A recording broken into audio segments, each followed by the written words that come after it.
안녕하세요. 여행엄마 이희경입니다. 오늘은 박물관 체험학습 실패하지 않는 7가지 방법에 대해서 이야기해 보려고 합니다. 아이들을 키우면서 박물관들을 자주 갈 수밖에 없어요.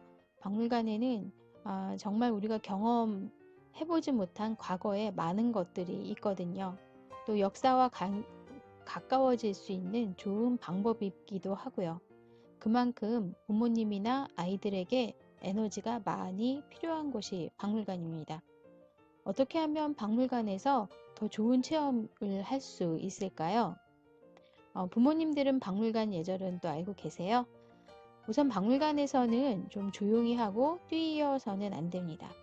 또 소지해서는 안 되는 것들도 있고요. 요즘 국립중앙박물관에서는 비행기를 타기 전에 하는 짐검사처럼 가방 검사를 하고 있어요. 날카로운 물건이라든가 또 요즘 셀카봉 많이 이용하시잖아요. 셀카봉도 가지고 들어가시면 안 되는 물건 중에 하나입니다. 뭐 이런 여러 가지에 대해서 아이들이랑 이야기도 좀 나눠주셨으면 좋겠고요. 절대 뛰거나 큰 소리를 치거나 하는 것들은 자제할 수 있도록 좀 알려주세요. 유리에 기대거나 유물을 또 가까이 보겠다고 너무 유리에 가깝게 하는 것, 이런 것들도 좀 주의해 주시고요. 사진을 찍을 때는 플래시는 꼭 꺼놓고 찍을 수 있도록 해주세요.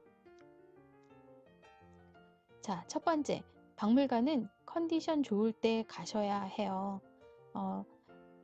아이들이 밖에 나가면 늘 배가 고프거든요. 참 이상해요. 아이들은 나가기만 하면 배가 고픕니다.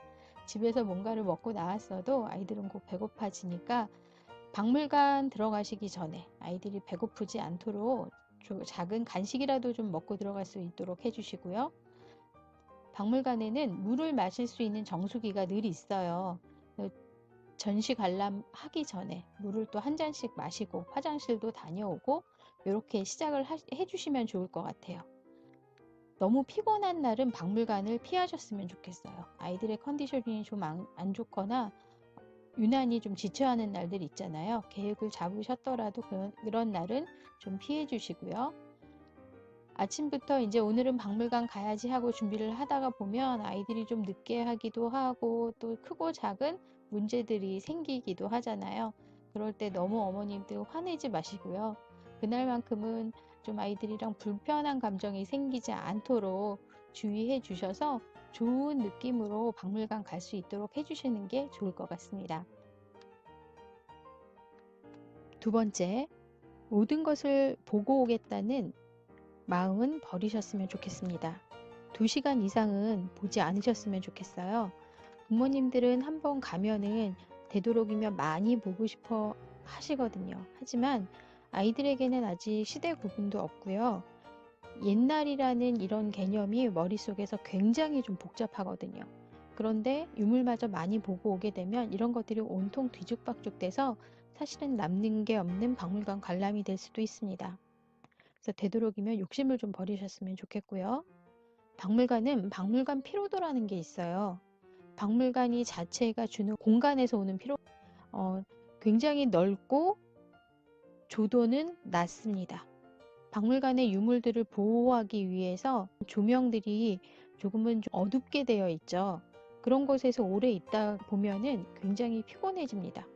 이들도 알게 모르게 설명도 읽어야 되고 또 유물도 열심히 관찰을 하다 보면 피곤함이 몰려오는 곳이 박물관이에요. 이런 것들을 이해해 주시고요. 2시간 이상은 보지 않도록 해주세요. 박물관에 따라서 한 번에 또는 여러 번에 나눠서 보아야 하는 곳들이 있어요. 개인 박물관, 사설 박물관들은 관람 시간이 그렇게 길지 않아도 괜찮습니다. 하지만 국립박물관들 같은 경우에는 지방 박물관들은 좀 덜하지만 서울에 있는 박물관, 중앙박물관, 민속박물관, 고궁박물관들은 몇 번에 나눠서 보셔야 합니다. 국립중앙박물관은 한 10번쯤 가셔서 나눠 본다고 생각을 하셔야 합니다. 절대로 한 번에 가셔서 볼 수 있는 박물관이 아니에요. 시간 날 때마다 이 박물관을 자주 다녀야 되는 나이가 되면 또는 아이들마다 다르지만 역사에 대해서 관심이 좀 많아지면 국립박물관은 가보셨으면 좋겠고요. 유치원이나 저학년 때는 국립민속박물관을 먼저 시작을 하셨으면 좋겠어요. 제가 여기 지도를 띄워놨는데요. 이곳이 국립민속박물관입니다. 경복궁으로 들어가셔서 북동쪽에 있는 곳이기도 하고요. 아니면 이 삼청동 쪽으로 해서 들어가셔도 괜찮습니다. 국립민속박물관을 보실 때 경복궁을 좀 보고 같이 보고 오면 안 될까 생각을 하시면 절대 안 됩니다. 굉장히 그거는 힘든 일이에요. 경복궁만 다 한번 둘러보는데도 한 3-4시간이 필요하거든요. 국립민속박물관은 따로 방문을 해주셨으면 좋겠고요. 생활사 중심으로 되어 있는 박물관입니다. 그렇다면 광화문 왼쪽에 있는 서촌과 가까이 있는 이 국립고궁박물관은요. 궁궐에 사시던 임금님, 왕비님, 왕자님, 또 공주님, 왕실과 관련된 유물들이 굉장히 많습니다. 궁궐 가족들의 유물이 많은 만큼 아름다운 것도 굉장히 뛰어납니다. 자경루 아시죠? 자동 물시계 자경루도 실제 크기 그대로 재현을 해놨어요. 자경루가 실제로 물이 떨어져서 소리가 나고 하는 것도 보실 수 있는 것이 국립고궁박물관입니다. 저학년 때는 민속박물관, 고궁박물관으로 집중적으로 봐주셨으면 좋겠고요. 아이가 역사를 시작을 하고 이제 좀 시대도 좀 알고 역사 구분을 할 수 있는 나이가 되면 국립중앙박물관을 집중적으로 봐주시는 게 좋을 것 같습니다. 박물관에서 가끔 부모님들을 뵈면은요, 어떤 부모님들은 이 유물 설명을 다 읽으라고 강요하시는 부모님들이 계세요. 또 그거를 심지어는 다 쓰게 하시는 부모님들도 계시거든요. 그런 집 아이들은 가만 제가 옆에서 관찰을 해보면 정말 말을 잘 듣기는 해요. 또 그대로 하고 있기는 한데 글쎄요. 그 아이는 박물관이 정말 즐거울까요? 재미있을까요? 아닐지도 모른다는 생각을 하게 하는데요. 그보다는 아이들이 관찰할 수 있는 시간을 조금 더 많이 주셨으면 좋겠어요. 무언가를 쓰고 하는 것보다는 관찰할 수 있는 시간을 주시고요. 사실 유물에 대한 설명 같은 거는요. 홈페이지에 들어가시면 전시실마다 중요한 유물들은 설명이 다 되어 있어요. 그거를 참조하셔도 됩니다. 아이들이 유물을 더 잘 관찰하기 위한 방법이 몇 가지가 있는데요. 그 중에 하나가 유물을 그려보기입니다. 못 그려도 괜찮고 대략 그려도 괜찮은데 모든 유물을 다 그려보게 할 수는 없고요. 아이들이 마음에 드는 유물을 하나 골라서 그 유물을 오래 관찰하고 그려볼 수 있는 시간을 갖는 것도 되게 좋은 방법 중에 하나입니다. 또 한 가지 방법은 사진 찍기예요. 물론 후레쉬는 끄고 사진을 찍어야 하는데요. 사진을 찍기 할 때는 장수에 제한을 두시는 게 좋습니다.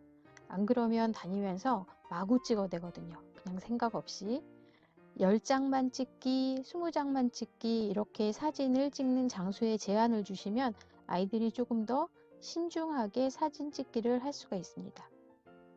그래서 나중에 집에 돌아와서 아니면 또 집에 돌아가는 차 안에서 이런 사진들을 같이 보면서 유물에 대한 이야기들을 아이들이 어떻게 느꼈는지 나눠보시는 것도 굉장히 좋은 활동이 될 수 있습니다.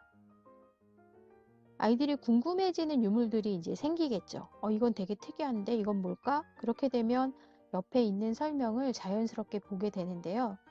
요즘 국립박물관에는 이런 설명들에 있어서 어려운 단어들을 조금 제하고 한글을 주로 많이 쓰려고 노력을 하세요. 그래서 옛날 우리가 박물관 다닐 때보다는 설명들이 한결 쉬워지기는 했습니다. 하지만 아이들 수준에서는 단어를 모르는 단어들이 나올 수 있거든요. 아이들이 그런 단어들을 물어볼 때는 굉장히 칭찬을 많이 해주시고요. 설명해 주시면서 함께 유물을 보시는 게 좋겠지요. 네 번째, 엄마 아빠도 유물을 느껴주셨으면 좋겠어요. 이렇게 서서 그냥 아이들을 감시하듯이 잘 보고 있나, 딴짓은 안 하나 이렇게 하지 마시고요. 함께 유물을 느끼는 것을 아이들이 보고 경험하게 해주세요. 이렇게 하는구나. 박물관에서는 이런 것들을 알 수가 있구나. 부모님의 모습 속에서 아이들이 배우게 됩니다. 이게 바로 그거구나. 요즘 TV에 뭐 선을 넘는 녀석들이라든가 유물, 역사적인 이런 것들과 관련된 프로그램들이 꽤 많이 있어요. 이런 것들을 보셨던 것들이 혹시 박물관에 그 유물이 있다면은 함께 또 끄덕끄덕 해주시고, 아, 그때 이게 그거구나 하고 또 얘기해도 해주시고, 그러면 좋을 것 같아요. 또 생활사 중심의 박물관들에 가면은요, 아, 이때는 이렇게 살았겠네, 이런 것들이 필요했겠네, 이런 활동을 했겠구나 하면서 옛사람들을 공감해 가는 거죠. 우리가 그 시대에 살고 있는 게 아니잖아요. 굉장히 다른 환경입니다. 또 어떤 유물들을 보면요, 와, 이거를 어떻게 만들었지? 어떻게 이런 생각을 했지? 요즘 쓰고 있는 우리가 사용하는 그 어떤 거랑도 굉장히 비슷한데? 이렇게 하면서 유물에 대해 조금 더 깊게 생각해 볼 수 있고요. 이거는 누가 썼을까? 이걸 썼던 사람들은 어떤 생활을 했을까? 하고 그 유물 뒤에 숨어 있는 사람에 대해서도 또 생각을 해볼 수가 있습니다. 이런 다양한 방법으로 엄마 아빠도 유물을 느껴보시고 아이들과 이야기 나눠주세요. 표현을 한다는 거에 있어서 아이들은 한계가 있어요. 요즘은 대박이라는 단어 하나로 모든 것들을 다 표현하는 시대가 됐거든요. 하지만 이것들을 풀어서 이게 이래서 나는 이렇게 느낌이 들고 이런 생각이 들어를 부모님들이 많이 보여주셔야 아이들도 할 수가 있습니다. 해설사의 해설을 활용해 보세요. 이 5번째 팁인데요. 서울의 국립박물관은 정해진 시간에 해설이 시작이 됩니다. 그래서 특별히 사전에 신청을 하지 않아도 그 시간에 맞춰서 가면 해설사 선생님의 해설을 들을 수가 있고요. 주로 이 해설사 선생님들은 자원봉사하시는 선생님들이세요. 이분들은 다년간의 훈련과 공부를 마치신 분이에요. 그래서 굉장히 해박하시고요. 다양한 질문에도 충분히 좋은 답변들을 들을 수가 있습니다. 지방의 국립박물관은 주말에는 해설이 정해져 있어요. 그래서 그 시간에 가시면 되는데 평일에는 하루 전까지 신청을 하시면은 해설을 들을 수가 있습니다. 지방에서는 주로 자원봉사보다는 학예사 선생님들이 직접 해설을 해주시는 경우가 많은데요. 그래서 아이들과 학예사의 직업, 학예사는 전시를 기획을 하고요. 전시 놓는 유물들, 이런 것들을 어떻게 놓을지, 또 유물을 발굴하고 연구하고 또 사람들에게 이런 것들에 대해서 가르치는 이런 역할까지도 하시는 분들이 학예사 선생님이세요. 그래서 학예사 선생님과 이런 곳에서 봉사하시는 자원봉사 해설사 선생님들, 이런 다양한 직업군과 자원봉사의 좋은 활동에 대해서도 아이들이랑 이야기를 좀 나눠보셨으면 좋겠습니다. 6번째는 작은 수첩을 준비하셔서 기록을 좀 남겨주셨으면 좋겠는데요. 대단한 내용을 쓰지 않아도 괜찮습니다. 그리고 조금만 써도 괜찮습니다. 맞춤법이 틀려도 괜찮습니다. 아이들에게 너무 많은 지적을 하다 보면 아이들도 또 하고 싶은 마음이 줄어들죠. 기록을 남기는 연습을 한다는 게 중요한 것 같아요. 그래서 날짜 쓰시고요. 이 장소가 어디인지, 그리고 오늘 내가 관심 있고 멋지게 봤던 유물은 어떤 것인지, 거기에 그림을 그렸던 것 이렇게 함께 해주시면 좋고요. 또 사진도 출력해서 한 장 붙여주시면 좋을 것 같습니다. 작은 수첩을 준비를 못했다면 박물관 보시기 전에 기념품 샵에 먼저 들리시는 것도 좋을 것 같아요. 1,000원, 2,000원 정도의 우리나라 전통 문양이나 멋있는 유물이 그려져 있는 작은 노트들이 기념품 샵에는 많습니다. 유물 보기 전에 기분 좋게 기념품 샵에서 이런 것들을 사서 하는 것도 아이들이 박물관을 더 재미있게 볼 수 있는 방법이 될 것 같아요. 아이가 고학년이라면 사진 한두 장 올리고요. 아까 말했던 간단하게 이렇게 내용들을 블로그에 올리시는 것도 좋은 방법이 될 것 같습니다. 마지막으로 박물관 기념품 샵인데요. 저는 이거 굉장히 좋은 방법이라고 생각이 들어요. 선물을 고를 수 있는 기회를 주셨으면 좋겠어요. 너무 비싸지 않은 범위 내에서 기념품 샵의 선물들을 보셨으면 좋겠고요.